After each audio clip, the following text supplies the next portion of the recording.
Hello, ladies and gentlemen. Thank you for tuning in today to watch this video. My name is Shay Douglas, and I'm joined with the fantastic Dennis O'Connor from Awakening in Health. And every Thursday we get together to do a podcast, a conversation around health, well-being, and how you can optimize your health so that you can live a more fulfilling, enriched life. And today we really want to look at stress.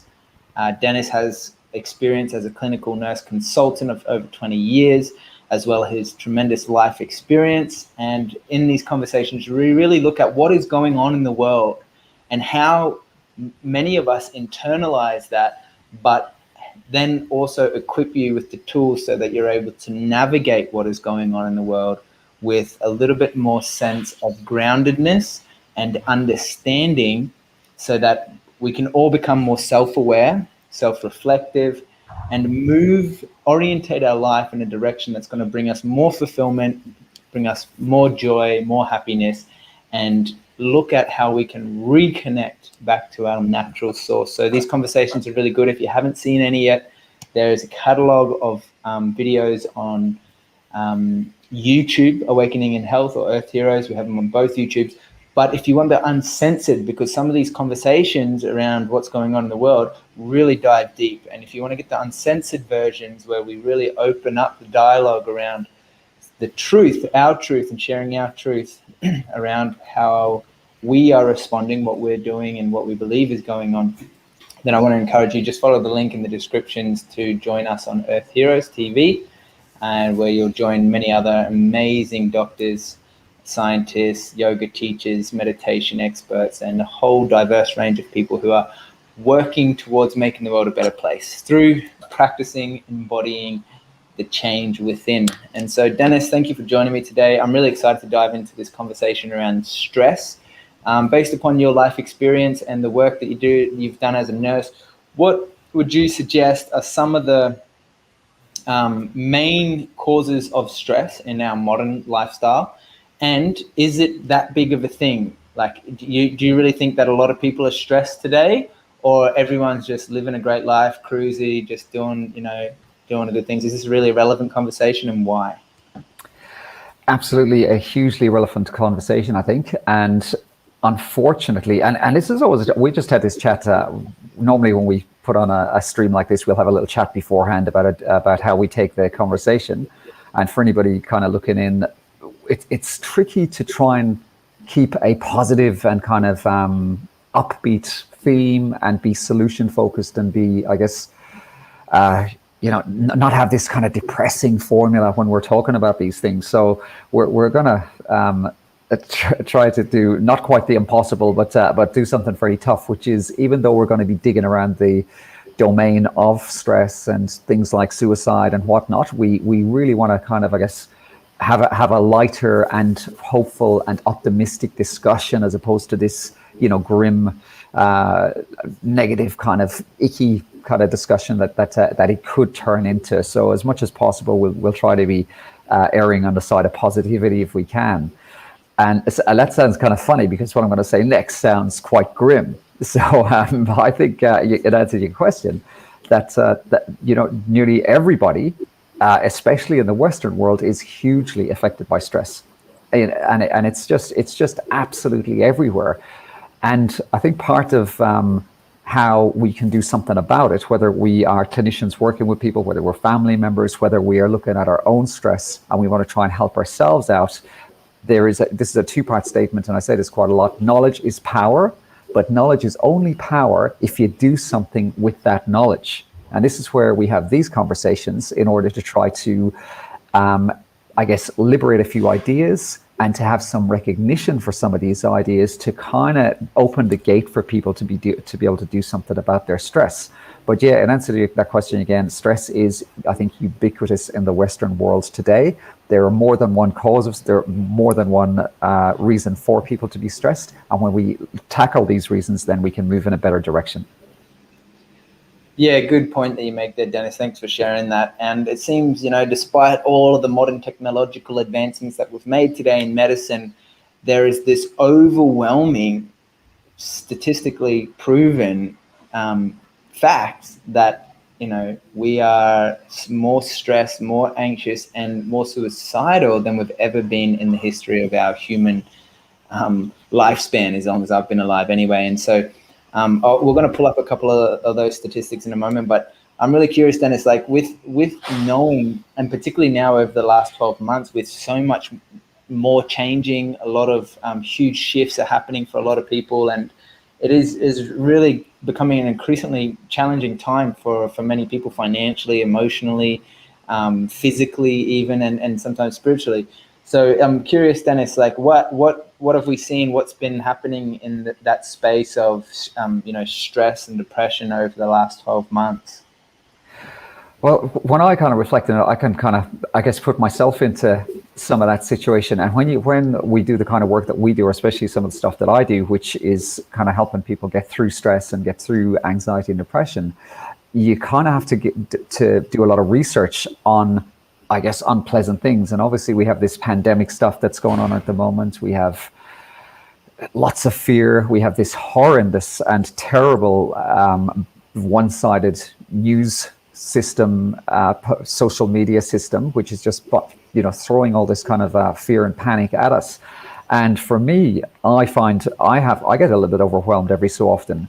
And I've always noticed with yourself, you certainly have very, very good mechanisms in place to, in spite of all this rubbish that's happening around us, to maintain positive and to maintain your healthiness, as do I. So I think that's kind of a big focus. And also in my job, when I was working in acute mental health, so that's the really serious side of mental health, I day in, day out for many years had to deal with people who were either going directly towards the brink of suicidality or at that point of suicidality. And in actual fact, to reverse that sometimes can be fairly straightforward. And just because it's straightforward doesn't mean to say it's easy. So when people kind of assume that straightforward stuff is really easy, that's a little bit inaccurate. And in fact, it can be quite hard work. But again, the components are always consistent. They remain the same. Yeah, thanks for sharing. And I'm just going to pull up this article that came through recently in New South Wales here in Australia through the Canberra Times, where they're suggesting that in January 2021, almost 30% higher than the last 12-month period of people taking their own lives. So that is a huge statistic. That's crazy to think that, more and more people are willing to take their own life. And of course, in this conversation, we want to talk about what's really going on in the world, what's relevant, but also we want to equip you guys. Dennis has great research in this area, great experience, and he's worked a long time in this field. And we want to offer you guys some of the solutions that are possible to implement so that, we don't have to live in this dystopian kind of world moving forward. And if we look through this article, what have we got here? Investment in suicide prevention services programs must continue, Mrs. Murray says. However, my question for you, Dennis, is, are we putting too much emphasis on these external organizations or these external charities and foundations to fix all of these deeper problems that are going on for the individuals to really go to that extreme length of taking their own lives? What does it take for us to overcome this, I would call it epidemic that we're experiencing around the high stress, high anxiety, high depression, high suicide rates in Australia currently? I'm going to answer that, and it's probably going to be a little bit contentious. And whilst the people who work in these NGOs and these organizations have the best intentions, unfortunately, the structure, to me, seems set up to keep people sick. And the other problem with it is it has this overwhelming focus on stress and anxiety and things like suicide being in your head. And that is simply not correct. And we've had this discussion many times before, Shay, about the importance of looking after your gut health, because this is where your serotonin is produced, and this is directly related to your mood. And we've also had discussions around things like blue light, things about like screen time, things like stillness. All these things are components in creating conditions which will affect your mood. And unfortunately, the majority of NGOs, especially around the places where I've worked, and I've worked in a lot of different places, again, just seem to totally miss the mark with this, and they have the suggestions for changing some of the things that work as almost like a little byline in the fine print after they go through everything. So there's a focus in what happened to you as a kid, what happened to you in your relationship. It's all psychological. And I'm probably to the stage now where I would think that the maximum you should be investing in the psychological part of fixing stress is about 30%.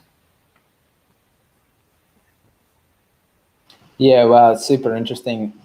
And yeah, I do believe and agree with you that, these people in these organizations are working really hard and they're doing their best. And I don't think we should discredit the fact that they're working tirelessly every day to, help to achieve these quite complex kind of circumstance that we find ourselves in right now. And I'm not saying that there is a simple solution to fix this hugely complex web of this system of operations and the way that we have constructed our societies and the makeups of the compilation of different dimensions of experiencing that are compiling on to contribute to an overload of stressful life that we live, from the expectations around relationships and what that should look like, at the family networks and how that can sometimes be adding more stress to life. And of course, the career work life that, we're spending so much time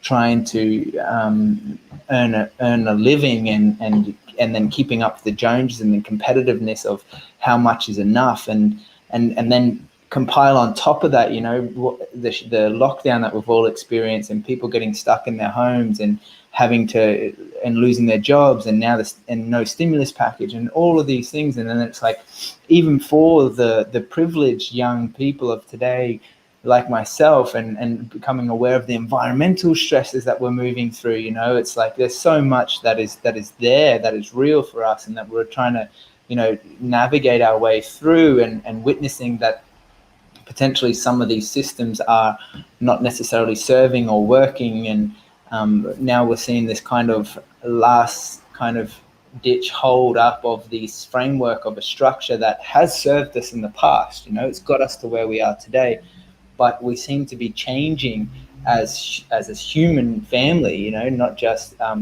biological, but also in the way that our societal framework is set up. And through that change, we're acknowledging that, some of these systems are now needing to change. And so with that, Dennis, I would really love to hear from you on how, moving forward, how this change in our society is going to impact us on a personal level.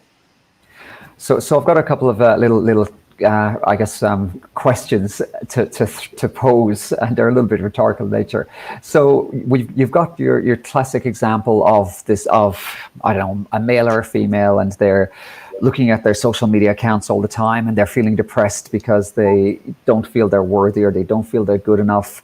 And then they go to work and they have pressure from the boss, and then they come home and that, everything starts to get overwhelmed. So is that a psychological problem, or is that person possibly being sleep deprived because they're exposed to blue light, they're looking at social media all night, and they have insomnia?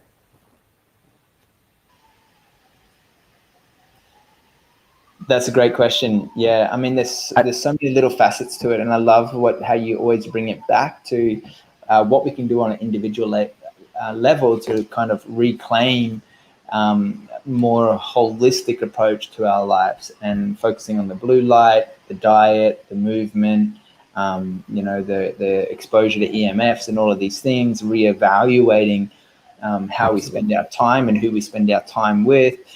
Really, really important elements. Do you think that there's just so many people who are just getting stuck in that rut of, flicking through their phones all night? I know I have the tendency to sometimes do it, and I have to be very diligent and quite, harsh on myself to get off the computer or get off my phone and go to bed at a reasonable time. Don't look at the light, dim down the lights, put a candle on, and not engage in any screen activity after dinner. But I also get swindled away and stuck on the screens, and notice how that affects my day later. It's huge.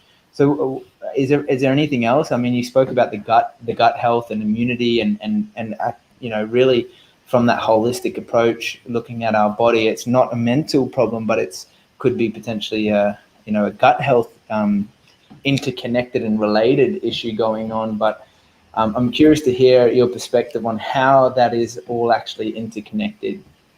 Absolutely. And let's use that example again of the person who's really kind of feeling suicidal or depressed from just looking at the from apparently looking at her screen and being, sad about work, etc., etc. The stimulation that we get from blue light causes cortisol, and cortisol affects our blood sugars. And if your blood sugars are affected, it actually affects your food choices. And if you're making bad food choices, especially in the middle of the night or at odd times, they tend to be loaded with sugar, loaded with different sorts of chemicals because they're highly processed. That in turn affects your gut microbiome. And if you've got a shitty gut microbiome, you're not going to produce serotonin effectively. So if you have this physical bombardment of blue light, this very messed up gut, could you suggest that maybe these psychological problems are actually physical in nature, and that person might have a lot more resilience if they were able to tackle those problems? And what you just said about having candles on at night and just watching your screen time during the day, those were exactly the types of excellent strategies and interventions that I'm actually talking about. The other thing which I go on at length is essentially we have to have this idea that most of the food, if not all of it in some cases, is highly toxic, because it's covered in herbicides, it's covered in pesticides. We're eating the meat and the flesh of sick animals. We've got water is stagnant. It's got chemicals put in to kill the bacteria in the water, and these actually kill the bacteria in our stomach. So these toxicities are just bombarding us time and time and time again.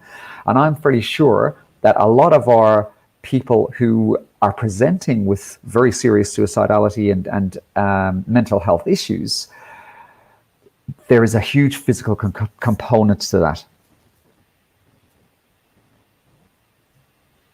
I can totally relate and agree with you there, Dennis. Thanks for sharing. I just wanted to pull up that little article of, we've titled this "Fixing Stress in an Insane World," and I'm curious to explore what makes the world insane currently. There is so much happening on so many different levels for many different people, and that article that you shared a moment with me around what is happening in terms of the suicide rates that are seemingly increasing here in Australia.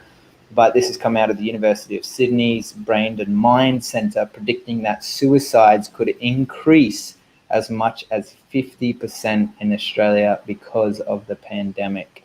I mean, this is insane, what is going on right now. And I think it's very relevant to kind of open this discussion and talk about this, because we really need to, I believe, look at who is vulnerable in these circumstances, reach out to those in our local community, our friends and our families, those who might be going through a tough time, a breakup, single parents, losing a job, financially struggling, and support one another. And I'm just curious, what else, how this could really impact people in Australia and what we can do about it. Great question. And I think one of the things that I certainly notice is some of these absolutely anti-health policies that were being given by our so-called people who know better, our experts and government officials. And even just thinking about, as you were just expressing some things, even if you look at the travel stuff that's going on. So essentially, you are locked in a hotel room for 2 weeks. You are given absolutely poisonous stuff on a plate, which is meant to be food. You're not exposing yourself to vitamin D, which is, again, I keep on talking about the importance of vitamin D, which makes up your neurotransmitters and your hormones and is essential to keep your mood up and running. And then we're working from home, so we don't have this, even though some workplaces can be toxic, but we don't have this connection, this meeting with our fellow men and women. We're kind of told we can't hug, we got to have 6 feet apart. All our interactions are meant to be almost electronic based now, and these are all anti-health. I can't stress this enough, and there is absolutely no way I agree with any of them, regardless of how contentious that might sound. And part of what you're asking, Shay, I think is extremely important. And you obviously run a lot of amazing groups. You have your breathwork groups and you have your plant medicine groups, and you have great experience. And I'm sure you'd be the first one to tell me that the energizing effect of intermingling and involving with lots of people who are positive and who are trying to help each other is just of profound benefit, which you can't really get elsewhere. And the thing about engaging on that one-on-one level, where we're seeing people and we're looking at their micro movements in their faces, and we're feeling their energies, and we're just bonding with them, then we can debrief. And if you're debriefing, those people will maybe tell you that they're not going through such a good time. And when you pick up on those cues, you can do it. And sometimes even just debriefing can be enough to totally change the course of somebody's mental health, because they feel listened to and they feel heard and they feel validated. And then obviously, if you're chipping in with some health stuff, or you teaching somebody breathing techniques and looking at some of that physical stuff, or even if you're sharing some of the stuff that's happened to yourself, people don't feel so isolated. They feel, wow, this person's actually gone through some stuff as well. Maybe I will listen to this. And sometimes it's that feeling of just nobody hears me, nobody understands, nobody gets it. Once you can break through that veneer, you can help people immeasurably. Yeah, that's huge, man. And a big thing I always find is that, if we don't take care of ourselves, then how can we take care of others? And with so much happening in the world, and a lot of change happening for many different people, challenges arising, which is a natural part of our existence, our life, can be it can be tough for some people who are overwhelmed with a community of people who are not doing great. And so to jump in, you and we've known each other a little while now, but you are one of these people who is always, you're in a good mood, you're healthful, you're always kind, you're always caring. So I'm going to try and throw that back to you. What maintains your sanity? What drives you? What puts you in that better than average health space, a headspace? Yeah, thanks, Dennis. Thanks for the question. That's a great question, because even though I feel really quite enthusiastic about life, and I really generally on the positive feelings, I also feel a whole range of emotions, and also go through the pit and the dark times and the tough negative kind of moments where I'm just stuck there and I don't want to get out of bed. I'm feeling like I've had enough, and I just kind of want to take a break from it all. And the biggest thing for me is noticing where I've taken on too much work, and a lot of times the stress that I find in my life is really trying to overcommit to too many things. And I always say yes, yes, yes, and doing all of these things, and being comfortable in myself to say, thank you for your offer, but unfortunately, no, I can't go to that event, or I can't help you in this circumstance. I have to take care of my own personal well-being and mental health. And the number one thing that I can't emphasize enough, I live in a kind of small city, and having the time, and the time not just in a couple of hours, but having a few days break away spent in a natural ecosystem, immersing myself in the thickness of a dense rainforest.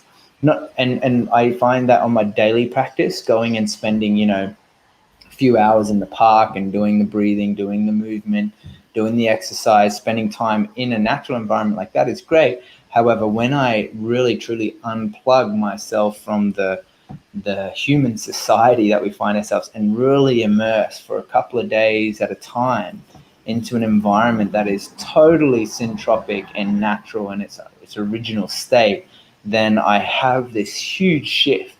And even practicing awareness of the subtle energies, meaning the opposite of gross energies, which is like, something that is a gross sensation is like a broken bone, or an itch, or a scratch, or the heat, or sweat.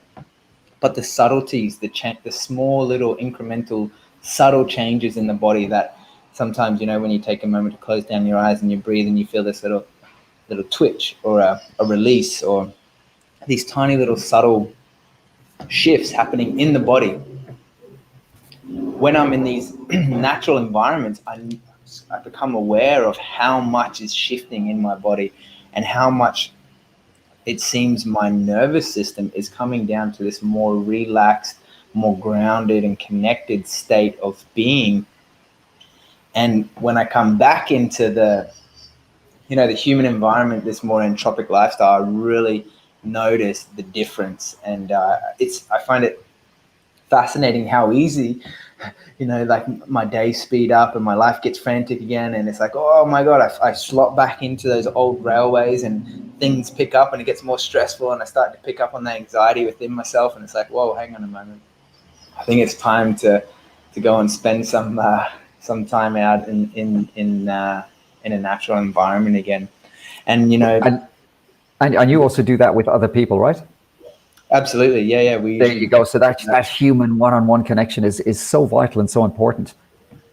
Yeah, I totally agree. Having a small little social group where we can really connect together, sit around the campfire, share some stories, really open up about what's going on is vitally important. And it's huge in that process of de-stressing. And obviously then it goes without saying that when you are in that environment, then you don't maybe have reception for a device. So your exposure to screens is relatively zero compared to what it's like in going back to normal living. Absolutely, man. That is a huge one for me. Is I like to think that I have the ability to disconnect from this, but having the time out, having a few days away from my device, I realize, how addicted I am to it when I come back to it, checking it all the time, noticing all the pings and the pops and how much that affects me on a deeper level. And wow, it's so nice to not have that connection for a few days and just be totally present with the environment, not be preoccupied about what's going on with someone else and someone's trying to connect with me and all these things. Just putting that aside for a moment and just being like, wow, this is nice to just really absorb and be present and take in what's in my immediate environment. It's interesting because there's two components to I guess what we perceive as a good mood, and one of the components, as I always talk about, is serotonin. But the other component is a thing called dopamine, and dopamine is this hormone that we get stimulated when we have an addictive process going on. So the bings and the beeps and the stuff you're talking about on your phone actually give us a dopamine reward, which is quite hard to break. But the other thing that people need to be aware of, and this is where we kind of get into some nice nuts and bolts now about what to do about these stuff, is the fact that fear on a mild basis also creates a dopamine response. And news agencies and social media and all these huge, huge companies are well aware of this. And in fact, when it comes to the news, people stay glued to the television or the screen, the more fearful they are. And this is why you have these ticker boxes in the corner of your screen counting up the COVID deaths. And this is why you have, the red lights and the flashing and the stories about people getting shot. And you'll have these obscure stories from all around the world of this guy getting shot in the head in Zimbabwe. And then you have huge positive stories that happen on your doorstep that never seem to make the light of day.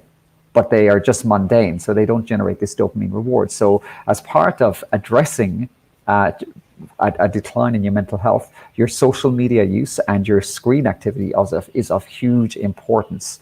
And then the next thing which you said, which is of huge importance, is finding stillness. So, and when your mind is just working overtime, that's actually much harder to do than it seems. But again, you make a start, you accept that you might be shit at it, but you just continue to try and get better and better. And you look for slightly more longer periods of that stillness than you could achieve before, but you still have to persist. Then the next thing we talk about is obviously trying to eliminate toxicity from the things that we're putting into our stomach. And this is hard to do if we have this addictive process going on with sugars and high processed foods. But again, this knowledge about how vital it is to address that can sometimes lend us that tipping point to be able to do something about it. If you don't do anything, and I've heard psychiatrists say this to people, oh, listen, I know you're really stressed. Why don't you put on a movie and go home and bake a cake? And I'm just going, are you fucking serious? Both those things are probably in some way very, very responsible for the fact that you have a very serious mental health problem.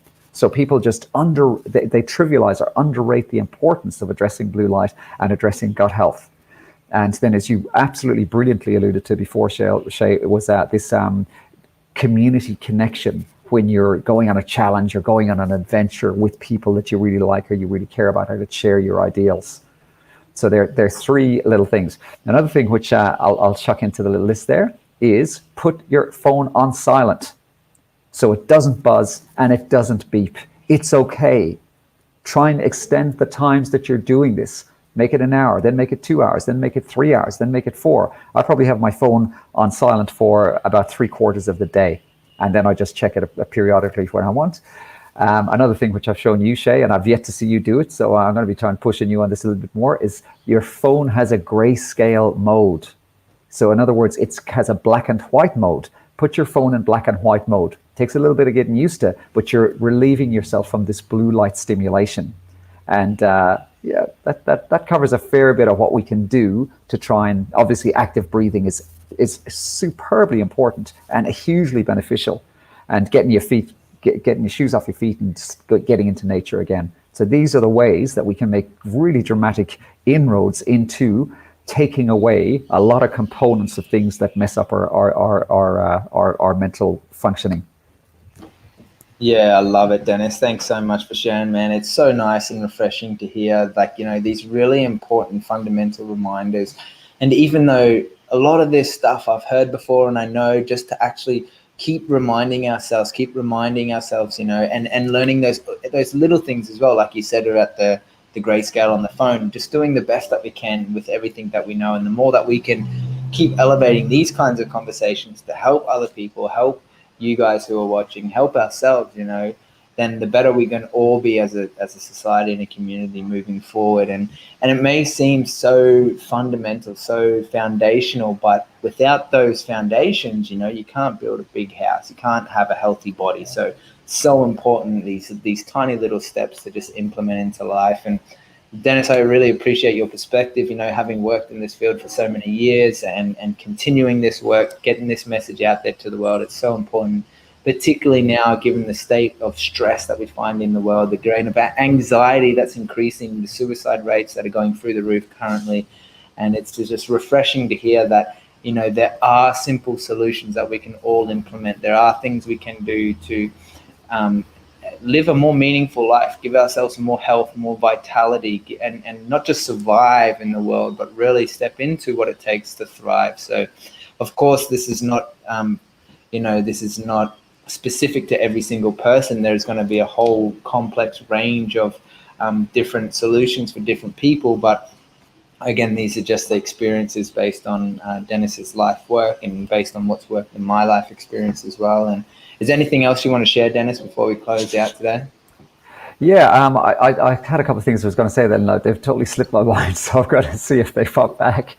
But this whole fear around the pandemic is something that we have to be really, really conscious of.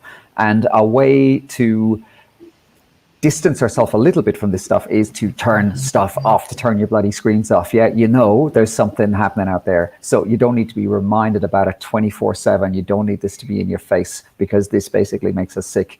That's right. So the next thing would be, if you do feel at risk, reach out to somebody. So don't have yourself in, if you feel that you have a kind of an imminent danger situation where you might hurt yourself, or you might feel like you're imminently suicidal. There's always somebody around who can help you out. Okay, so make sure you reach out to somebody. And the other thing I would say would be, beware of diagnosis. There's a massive difference between being depressed and having depression. And we fall, we stumble, we can have really shitty points in our life. Our moods can be incredibly low. That means that you are depressed in that moment of time. It doesn't necessarily mean you have depression. And if you embrace and accept a diagnosis like depression, this could be something that you carry with you for the rest of your life that could be really hard to shake off. Having this concept of being depressed as opposed to having depression means that you're putting in front of yourself the possibility of getting out the other side and being cured. And so, unfortunately, the pharmaceutical industries don't like that. So they will put in front of you a solution to take medications for the rest of your life. And I absolutely, blatantly, 100%, I don't care what any person says, this is not the way forward. Yeah, wow, thanks for sharing, Dennis. I really appreciate your time today, man. This is great feedback and great message to get out there. And if you're still watching this video, guys, thanks for staying with us. If you wouldn't mind leaving us a little like, click the subscribe button there. And even if you want to get updated on the next video, you can click the bell icon, and that will give you a notification when the next videos. I'm probably sure you've got enough stress going on in your life. So if you don't want any more dings, leave that bell button alone and just come back to this channel next time. You're going to get some great information on awakening with health with Dennis O'Connor and myself, Shay Ryan Douglas. If you haven't yet joined our membership for uncensored videos on Earth Heroes, you can click the link in the description, and that goes to support Dennis and myself to creating these videos and keep moving forward in the world so that we can get this message out there to more people. We feel it's vitally important, particularly now in what we're experiencing in the world. So thanks so much, Dennis. So good to see you, brother, and look forward to next week's episode. Awesome to talk to you as well, Shay. Keep up your good work, man. You're doing great.